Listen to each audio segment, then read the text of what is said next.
nasihat firman Tuhan. Coba Baik, singkat dari selamat Pendeta sahabat. Muda Alex. Selamat sahabat.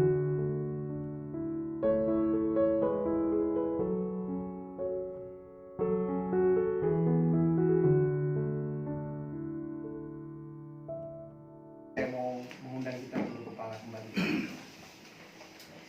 Ya Tuhan kami yang di surga, terpujilah Engkau Tuhan oleh karena berkat-Mu pada saat hari ini kami telah melakukan apa yang menjadi kekudusan bagi Tuhan. Hari Sabat kami boleh nikmati dari petang sampai kepada petang. Kami boleh beribadah, kami boleh membaca firman Tuhan, dan saat ini Tuhan kami memohon untuk Tuhan boleh memberkati kami kembali ketika kami boleh menuntut hari Sabat Tuhan ini. Dan satu firman Tuhan yang akan boleh mengangkat Tuhan. Biarlah firman ini berkuasa di dalam hati kami, dan kami boleh berfokus kepada Tuhan sambil menantikan Engkau datang kali yang kedua. Terpujilah nama-Mu Bapa, dalam nama Yesus kami berdoa dan mengucap syukur. Amin. Amin.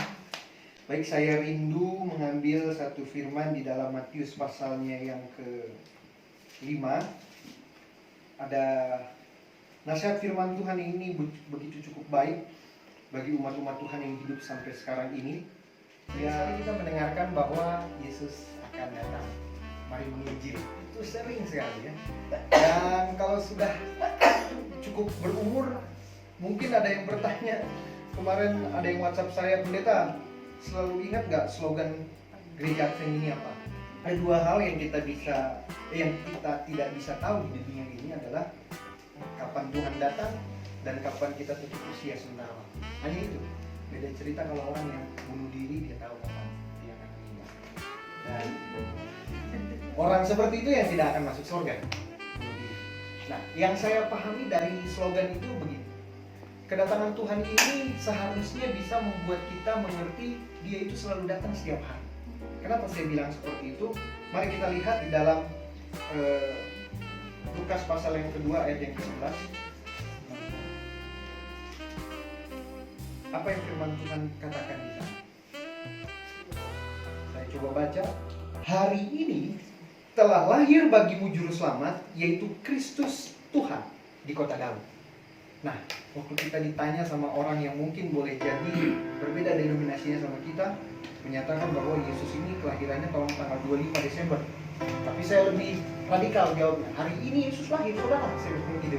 Sehingga kita tidak pernah menyanyiakan satu hari ini di hadapan Tuhan. Jadi appointmentnya bagi kita yang hidup sekarang ini, kita punya satu kekhususan waktu. Jangan pernah tanya Tuhan kapan datang, tapi beranikah kita punya komitmen, hari ini kalau Tuhan datang saya sudah siap. Nah, ini poin yang perlu kita sebagai umat-umat Tuhan disegarkan, sehingga kita dari hari ke hari itu lebih kecenderungan berbuat yang tidak baik, harus yang baik. Tapi nasihat firman Tuhan juga yang disampaikan Pak Imam, saya masih ingat itu Pak, Yakobus 4 ayat 17. Jikalau seorang tahu berbuat baik tapi dia tidak melakukan, maka itu berdosa. Begitu dong. Nah, jadi memang kita dituntut untuk mengasihi satu dengan yang lain. Dan firman Tuhan saya ambil di dalam Matius pasal yang ke-5 ini menjadi satu perihal penting bagi umat-umat Tuhan yang hidup di era akhir zaman ini. Di sini adalah 3 pasal yang dikhotbahkan Yesus adalah khotbah radikal. Poinnya diambil dari Matius pasal yang ke-5. Makanya di sana dikatakan bahwa khotbah Yesus di atas bukit. Tapi luar biasanya Tuhan, sebelum dia memberikan luar biasanya Yesus ini, sebelum dia memberikan kata-kata teguran kepada mereka yang hidup di zamannya, dia kasih ucapan bahagia. Ucapan bahagia itu di sini dikatakan, ayat yang ke-10. Berbahagialah orang yang dianiaya oleh sebab kebenaran, karena merekalah yang mempunyai kerajaan. Dikatakan lebih lanjut, ayat 11. Berbahagialah kamu jikalau karena aku kamu dicela dan dianiaya, dan kepadamu difitnahkan segala yang jahat. Yang ke-12, bersukacitalah dan bergembiralah, karena upahmu besar di sorga, sebab demikian juga telah dianiaya nabi-nabi sebelum kamu. Jadi ini ucapan bahagia semua yang Tuhan berikan. Tapi ada perbedaan bagi kita yang hidup sekarang ini. Ayat yang ke-13, kamu adalah garam dunia. jikalau garam itu menjadi tawar, dengan apa ia diasinkan? Tidak ada lagi gunanya selain dibuang dan diinjak. Saudara, saya melihat bahwa selama COVID ini, orang-orang anak muda ataupun orang-orang tua pun ini lebih banyak belajar mengenai nubuatan. Jadi kalau ada poster apapun, kalau nubuatan itu pasti partisipannya banyak. Ketimbang hal-hal yang sifatnya itu ke arah nubuatan. Dibuat seminar mengenai nubuatan, banyak orang yang datang. Dan ini menjadi satu poin penting bagi kita yang hidup sekarang ini. Semakin dunia sampai batas akhirnya, maka kita harus berbeda dengan dunia ini. Tapi dunia tawarkan justru kita harus bersih seperti dunia ini. Inilah yang menjadi pembeda kita. Ya. Oleh karena itu dikatakan bahwa kamu adalah garam dunia. Jikalau garam itu menjadi tawar, dengan apakah ia diasinkan? Tidak ada lagi gunanya selain dibuang dan diinjak-injak. Bayangkan, kalau garam gak ada asinnya ya dibuang. Istilahnya bahasanya, kalau kamu gak berguna ya dibuang, selesai. Tahu? Nah inilah radikal Yesus katakan di dalam khotbah. Dan memang ini dihadapkan kepada umat Tuhan yang hidup di akhir zaman sekarang ini. Kita dituntut untuk berbeda, benar-benar berbeda dengan dunia. Saya yakin dan percaya kita mau kepada satu tempat yang benar-benar kita rindukan, dan tempat itu yang kita bisa dapatkan ya pasti berbeda dengan dunia ini. Kita ditantang sebagai umat Advent, kita adalah umat yang sisa. Bahkan Ellen White mengatakan bahwa dari umat yang sisa kita lebih sisanya lagi. Wah ini yang menarik, yaitu umat yang sisa adalah menantikan kedatangan Tuhan. Semua kita menantikan. Tapi menantikan kedatangan Tuhan ada klasifikasinya lagi. Cara hidupmu harus benar. Beriman seperti Kristus, bukan beriman kepada Kristus, seperti Kristus. Iman yang berserah kepadanya. Walaupun ada tantangan aniaya di depan, kita tetap berdoa kepada Tuhan. Nah inilah yang perlu menjadi umat-umat Tuhan lakukan di akhir zaman.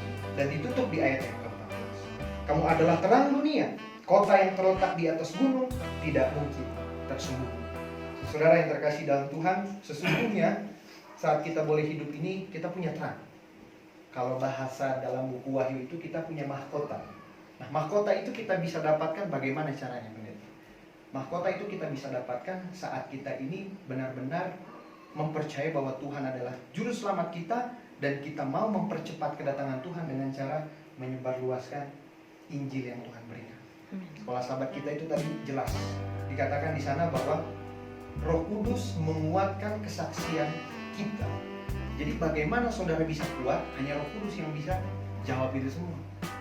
Sejago-jagonya pendeta berkhotbah menguatkan anggota jemaat, tapi kalau anggota jemaatnya mungkin masih berkelak untuk tidak mau dipanggil oleh Roh Kudus, ya susah juga.